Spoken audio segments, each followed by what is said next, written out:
This is Geometry, chapter 11, lesson 7, on page 468. Do not forget to subscribe. What did I say about notifications? Turn on notifications. Yeah, smash that like button and leave a positive comment. Be kind.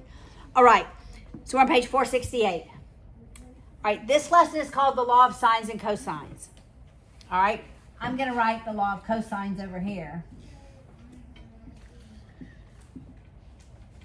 And I'm going to write the law of sines over here.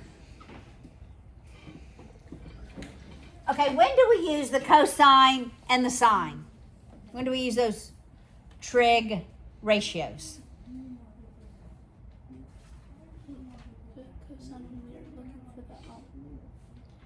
What type of, for the angles of what? What kind of triangles? We only use it with right triangles. So we're trying to find the value of a missing angle or an unknown side, length of a side. That's why we use the sine and the cosine. That is not why we use the law of cosines or the law of sines. We use the law of sines and cosines for oblique triangles, triangles that are not right triangles. But it does involve trig, all right? All right, so remember we had, this is not in your book, all right? Remember when we proved congruence of triangles? We had the 3 letters. I'm going to clue you in as to which law to use based on what sides of the triangle you have. For the law of cosines, we're going to use it when we have a side, the included angle in a side, or we're going to use it when we have the length of all 3 sides and we want to find an angle. That's when we're going to use the law of cosines. We're going to use the law of sines when we have angle, and not the included side. And then there was one that I told you would never be used for a proof because it was a bad word. It's an ambiguous case for the law of sines. So we will use it for side, angle, but note that it's an ambiguous case. And it's ambiguous, all right? But if you have that, I want you to know. Side, angle, side, law of cosines. Angle, side, angle, law of sines. Got it? The law of sines is easier than the law of cosines. It's shorter. The law of cosines says, I'm going to draw a triangle. A, B, C. It is not a right triangle. So that this side is A, that side is B, and that side is C. The law of cosine says, if I put A squared on this side, then it has to equal the length of B squared plus C squared minus 2BC times the cosine of angle A. All right? Such that your bookends matter. Whatever side you have here is the angle you have at the end. Got it? So it doesn't matter what sides I use. I could start with C squared, but what I would put here is A squared plus B squared minus 2AB times the cosine of angle C. Because the bookends go together. Got it? So what would be the equation if I wanted to start with B squared? A squared. A squared plus C squared minus 2AC cosine B. So I can use it for any side, any angle. So one of two things I'm solving for. I'm either solving for this side, the length of that side, or I'm solving for that angle. If I'm solving for the side, I want that side on this side of the equal sign. If I'm solving for this angle, angle C, then I want the side opposite it over here.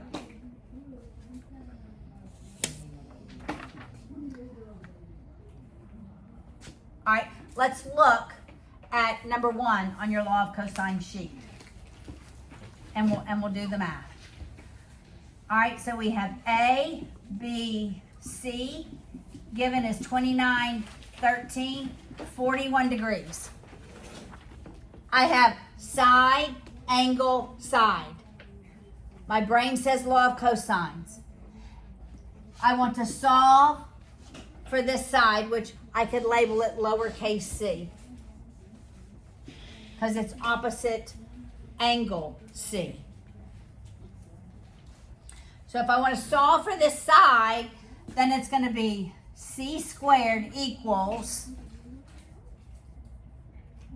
the other two sides.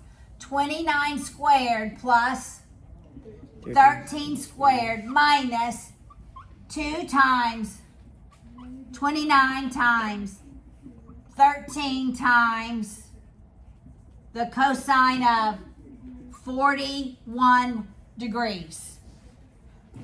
Why? Okay, you could actually put it in one fell swoop.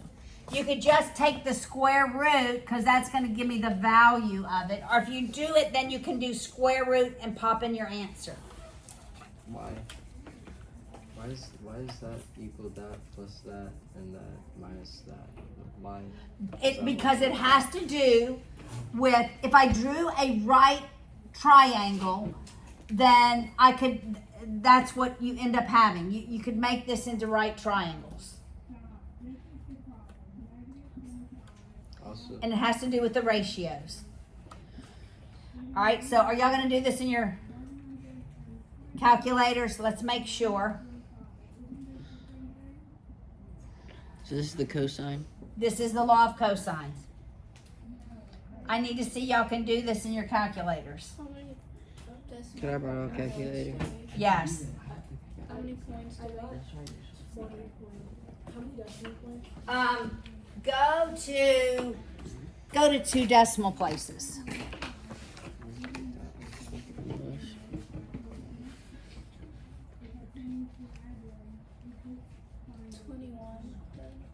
It's 20.99. That rounds to 21. Did anybody else get something different? Oh, I did 29 twice, not 13.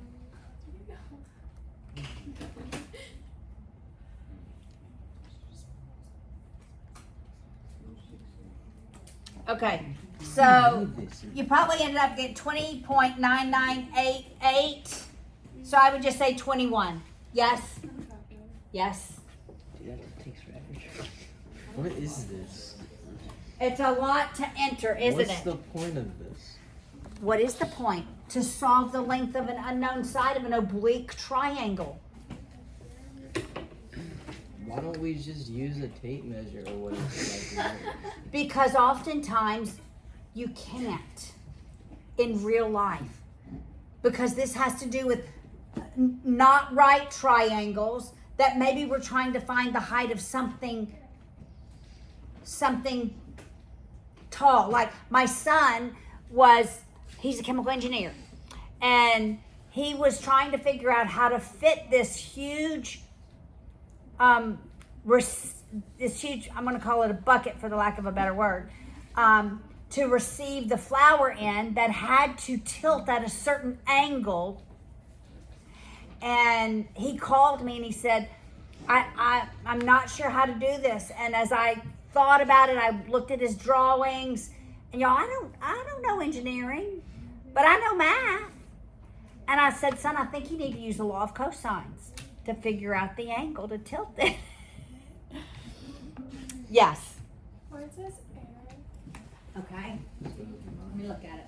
You gotta just type Let's go everything back. in. The square root. I did. I Times. typed everything in. Try I did again. square root It did. No. Oh, Okay, yeah, go I back. did. I did that. All plus right.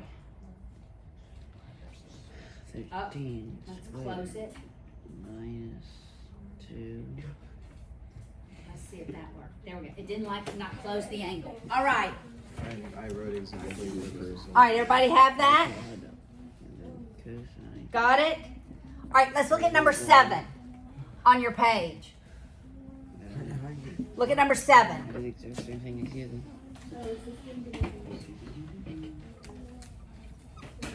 All right, now we have A, B, C, and we have 6, 9, 14.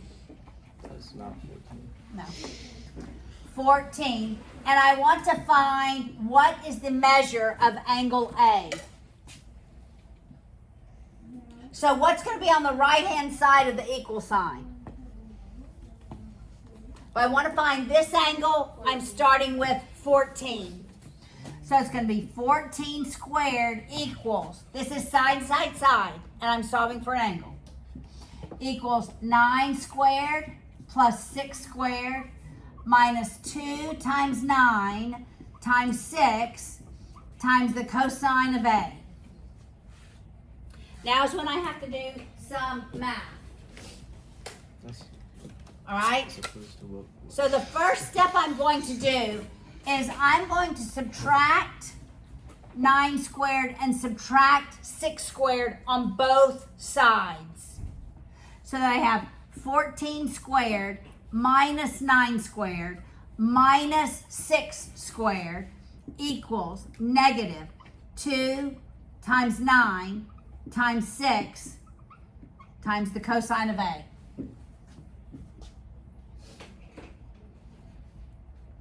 I want to isolate the cosine A. So I'm going to divide by negative 2 times 9 times 6 on both sides. So divide both sides by negative 2 times 9 times 6. And I end up with the cosine A equals whatever that ratio is. All right, everybody look, if you put this in your calculator, you have to use parentheses. Parentheses around the numerator, and then hit the divide by button, and parentheses around the denominator. Okay? You have to tell your calculator order of operations. You don't have a calculator? I know they're at home. All right.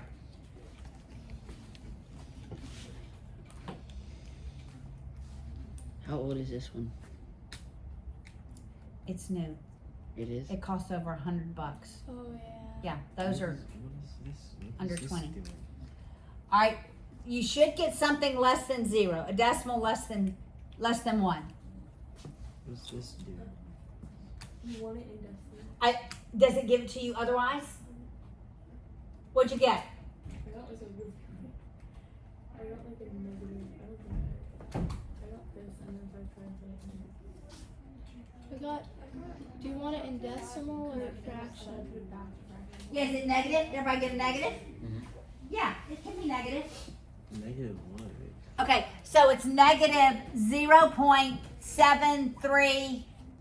What's the next two decimals? 1.15. 1.5?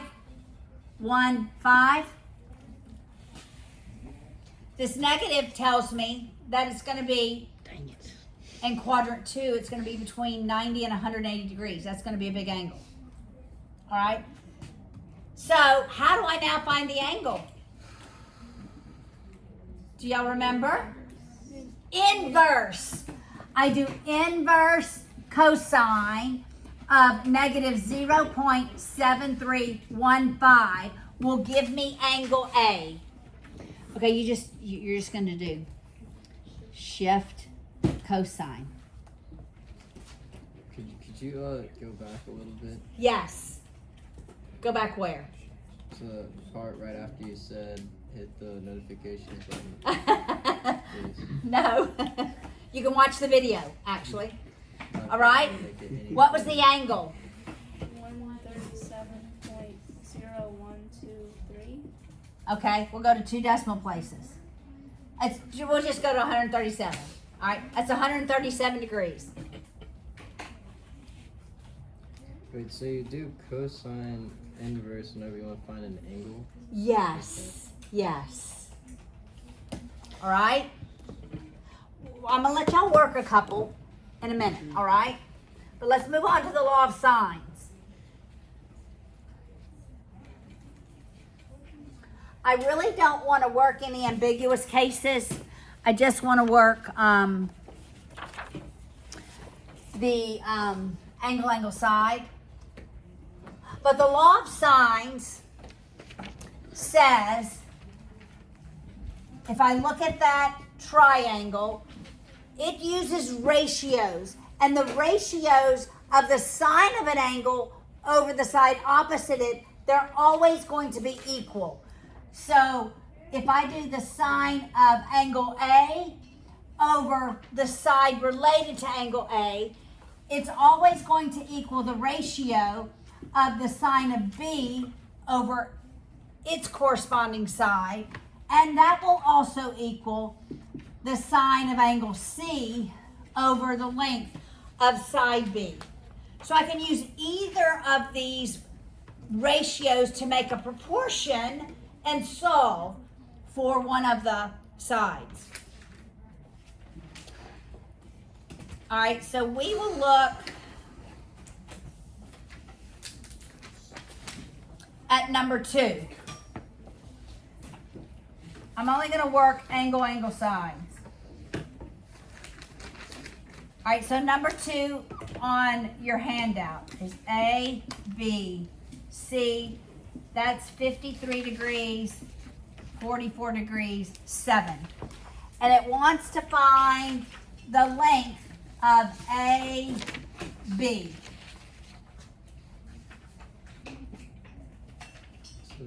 Wait, are we doing 2 or 1? Number 2. Yeah. All right, so I have angle, side. My brain says law of sines, not an ambiguous case. So I take the sine of angle B, which is 44 degrees, over the length of its corresponding side, 7, equals, then I go to the side opposite AB, which I'm going to call lowercase c, equals the sine of 53 degrees over the length of side C. Because these ratios have to be proportionate. So every time that it's the law of sines, we do The ratios, yes. And I'm going to cross multiply. How'd you know you put sine 44 first? It doesn't matter. Oh, okay. But sine 44 in the denominator has to be 7. If I do sine 53 in the denominator has to be C. So this is C times the sine of 44 degrees equals 7 times the sine of 53 degrees. Then I divide both sides by the sine of 44 degrees. And I can know the value of side C. Yes? Why couldn't you just multiply 7 on each side? Because I still have C in the denominator. Oh. I'd have to multiply by 7C. Which that's what cross multiplication is. All right, somebody give me the length of side C.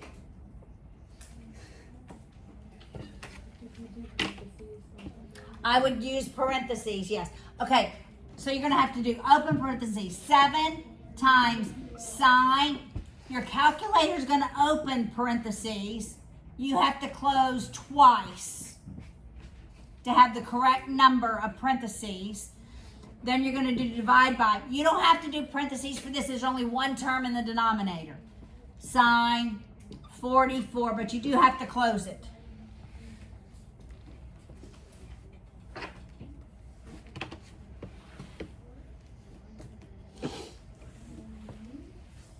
You don't like this calculator? No, Yeah, you'll I learned. eventually learn it. It has more like Yes. a lot more. Yes. 8 point. That's reasonable. Okay. No, she didn't. Mode. We're gonna go back to complex. See if we get something different. Okay, it was out of complex. Now try it.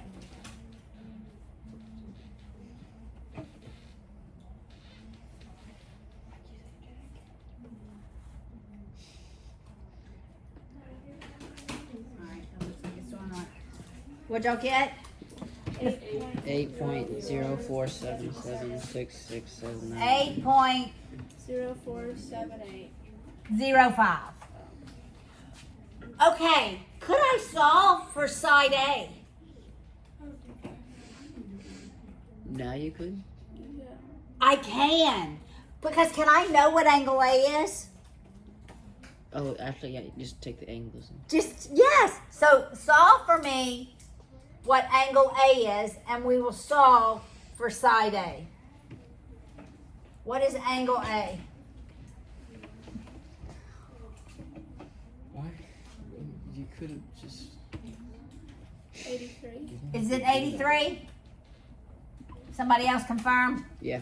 Okay, so if I want to solve for side A, everybody look, if I'm solving for every part of a triangle, like I may give you a triangle and say, solve for every part. So you have to keep going. Don't use what you've already solved to now solve for another one. Because if you get this one wrong, you now have 2 wrong. So go back to the sine of 44 over 7 equals the sine of 83. Yes. Sine of 83 over A.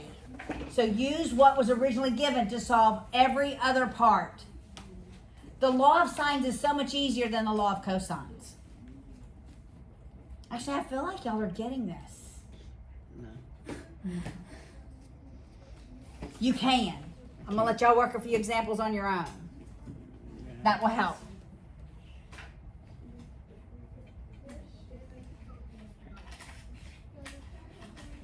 All right, and somebody tell me what would not work for A, just looking at the triangle. What values would not work for A? Something less than 7. Yeah. Right, even something less than 8, right? Okay, so I want you to be thinking using your logic when you calculate these solutions. Aaron, did you get this answer? Lewis, did you get it? Okay. Blythe, you have it? What is it? It's 10.0. So really just 10. Confirm, yes.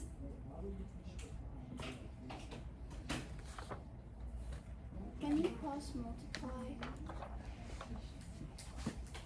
Which do you want to divide out the sine of 44? Yes. Okay. So yes, we're dividing by the sine of So you can 44. get A by itself. Yes.